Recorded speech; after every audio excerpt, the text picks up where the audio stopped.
গরু আমরা শুধু কি করব, মাসে খুঁড়ো দিচ্ছে গোটারি এবং গরু চাকরি যতক্ষণ না পায়। প্রাণী পালক সম্মান নিধি প্রকল্প অবতর থেকে শ্রী বৃহৎ কৃষি বা কৃষি অ্যালাইড এআরডিডি ফিশারিজ এই সমস্ত যারা এই ডিপার্টমেন্টের সঙ্গে যুক্ত, যে তাদের সঙ্গে যুক্ত থাকলে কিভাবে তাদের কাজ করতে হবে, যে উদ্দেশ্য নিয়ে ভারত সরকার, যে উদ্দেশ্য নিয়ে রাজ্য সরকার বিভিন্ন স্কিমের মাধ্যমে প্রত্যেকটি ব্যক্তি বা প্রত্যেকটি পরিবারকে আর্থিক দিক দিয়ে সমৃদ্ধ করার জন্য যে বিভিন্ন স্কিম এই নিয়ে কাজ করছেন, সেগুলো সঠিকভাবে যাতে প্রত্যেকে সেটা ব্যবহার করতে পারে। একটা সময়ে একদম ছিল না সেটা বললে হবে না,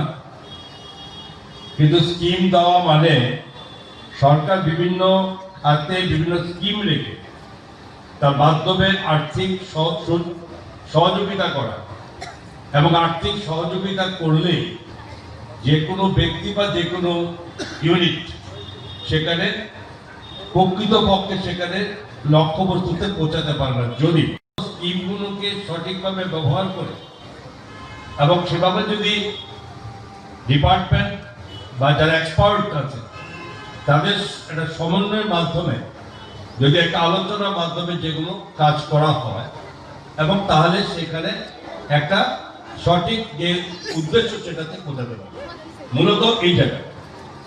দেশের প্রধানমন্ত্রী নরেন্দ্র মোদীজি সারা ভারতবর্ষের গ্রামীণ ব্যবস্থাকে, সারা ভারতবর্ষের অন্তিম পর্যায়ের মানুষ, যে সমস্ত মানুষ, যে পরিবার যারা অর্থনীতিতে দুর্বল আছে, বিশেষ করে যারা এগ্রিকালচার অ্যালাইড যে সমস্ত সেক্টরসে মানুষ যুক্ত, এবং তাদেরকে প্রথম চিহ্নিত করা হয়েছে যে তাদেরকে আর্থিক শক্তিশালী করতে হবে।